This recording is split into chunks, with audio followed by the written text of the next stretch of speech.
Hello, everyone. Welcome back to another episode of the podcast. I I want to talk about some weekend realizations that I had. So, this past weekend, I attended a social event.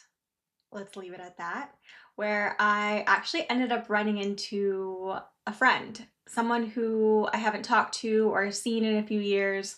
Like, we can classify them as acquaintance slash friend, someone who I don't actively keep in touch with, but every time I run into this person, every time I have run into this person over the last several years, it's always like a good time and great to reconnect, right?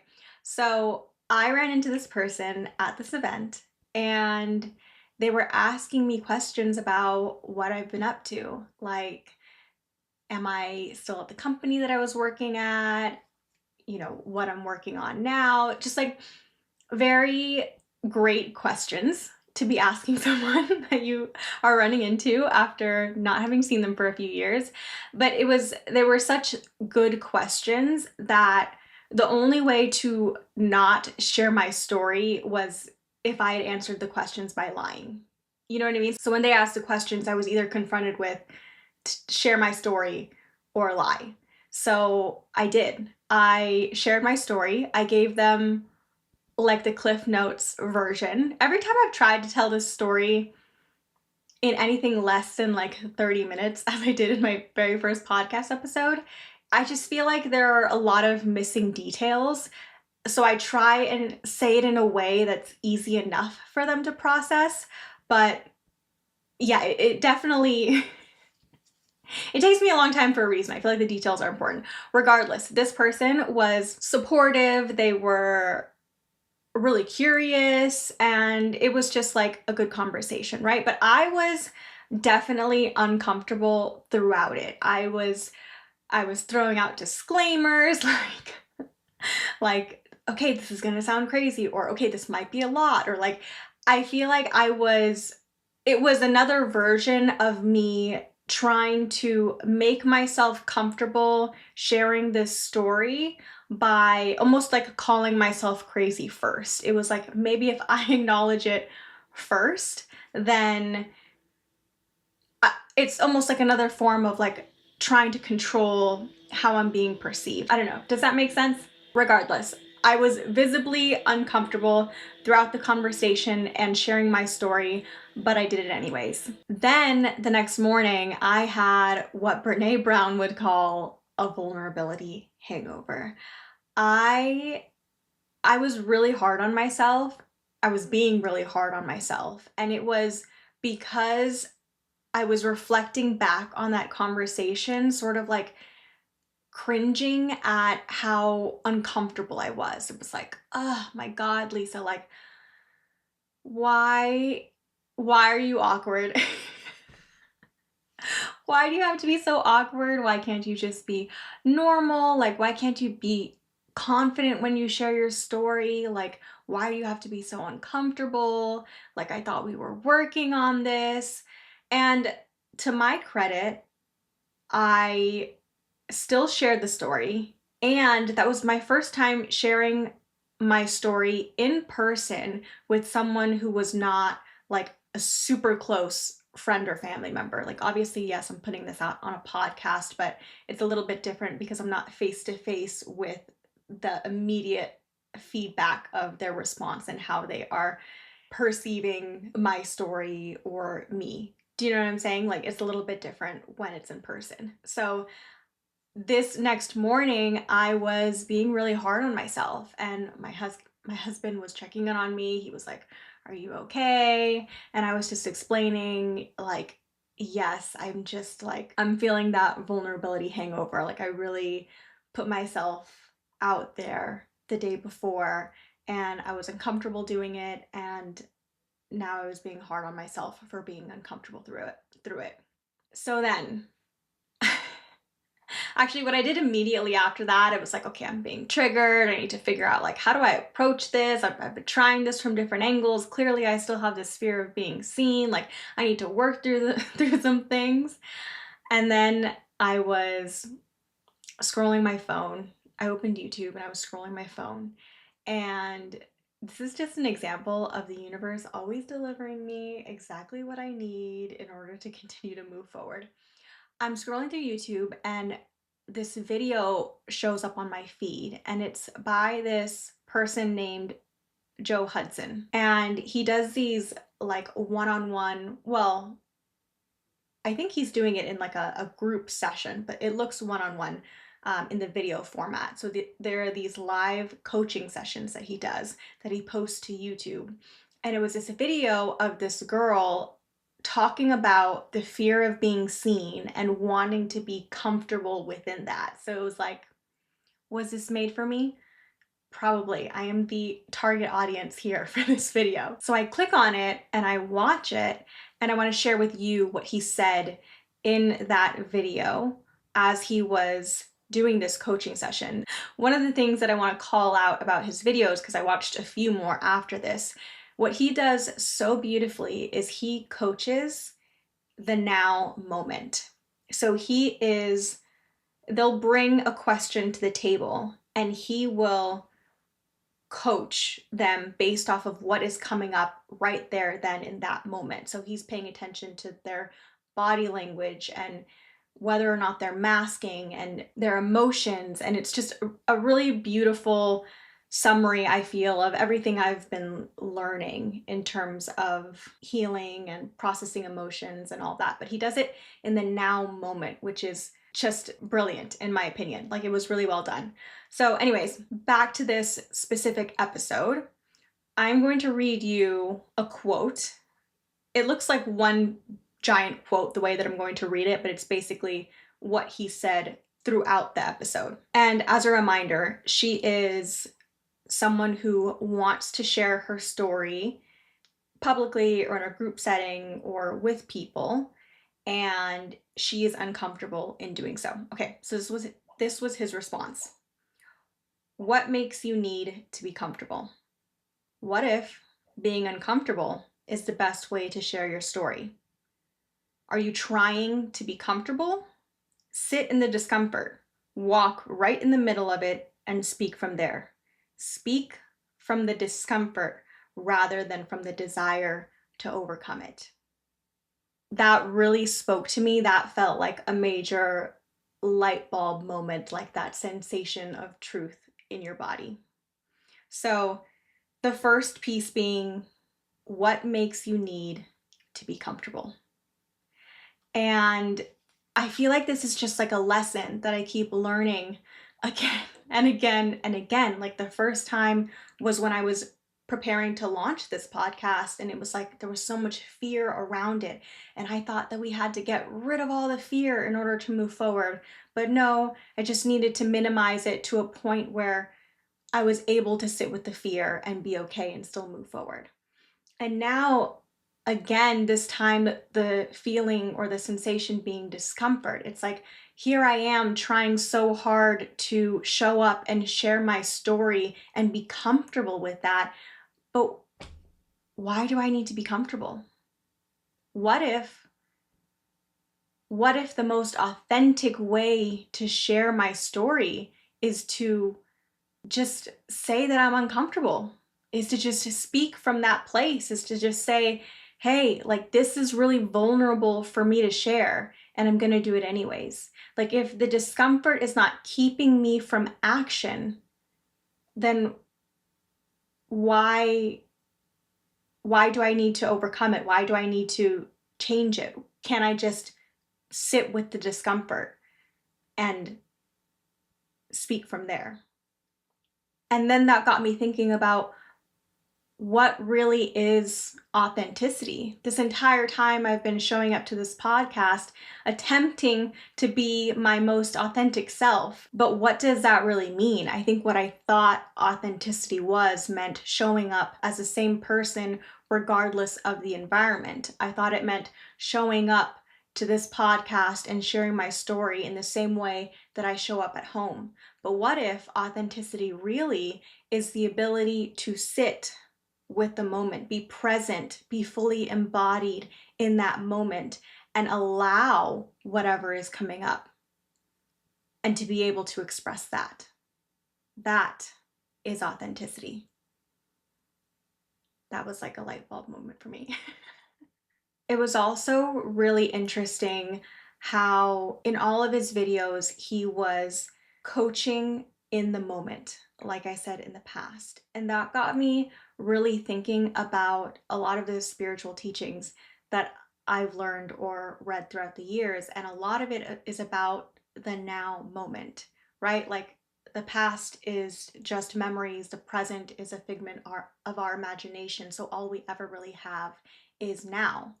So not only does authenticity exist in the now moment, the ability to be present and to allow, but everything exists in the now moment. So my brain started to ask all of these other life questions like, okay, wait, then what is self-love? Like what does it really mean to love yourself if everything is about the now moment? And I think in the past, it was like, oh, well, self love is about like the story in your head about who you are. It's about the characteristics that you believe that you have, and whether or not identifying with those characteristics either increase or decrease your self love. But that identity, does that identity exist in the now moment? I mean, kind of, I guess that's a little bit debatable. Like that identity is a summary of past moments. So to bring it into the present moment, that's a choice. So if your identity doesn't necessarily have to exist in the now moment, then what is it in the now moment that creates self-love? And I think the answer is choice. We always have choice in the now moment. Choice to act from a place of self-love or to act from a place of fear. Choice in the decisions we make and whether or not those align with self-love or not. What am I choosing to feed my body? What am I choosing, or how am I choosing to move my body? It is how am I choosing, or am I choosing to take care of myself? It is the small choices, the everyday choices, the daily routine choices, and it is also the really big choices, right? Like choosing to leave a job that you are miserable in because you believe that you are worthy of more, you deserve more, you deserve to be happy. That is a choice, an act of self-love. Those are some of the harder choices, yes, but you always have a choice. It's so interesting because I feel like I've heard this a million times. Like I read the book, The Power of Now by Eckhart Tolle, and that helped. And I feel like from a logical perspective, I've always understood this. But this was the first time over this weekend having these realizations. That was the first time it really, truly clicked for me and I felt it. And I feel like when I reflect on my spiritual journey so far up until this point, this has been a through line between a lot of the lessons that I'm learning, which I could summarize as acceptance of the moment. I think that our society, the society we live in, we're so focused on escapism, like watching TV, social media, the endless scrolling. We're always trying to escape something, escape our reality. And we might not even be running from something that bad. It could just be trying to escape boredom. I turned off my phone actually for 30 days in December. And, and my husband was like, why? Why do you want to turn off your phone? And I was like, one, I feel like I have this addiction to my phone. But when I really break down what that addiction is, it's I can't sit with boredom. It's such an uncomfortable feeling for me to be bored, and I can't sit with boredom. And I want to learn to accept the moment instead of always running from it, instead of always finding a coping mechanism to not face it. It's like, it's boredom.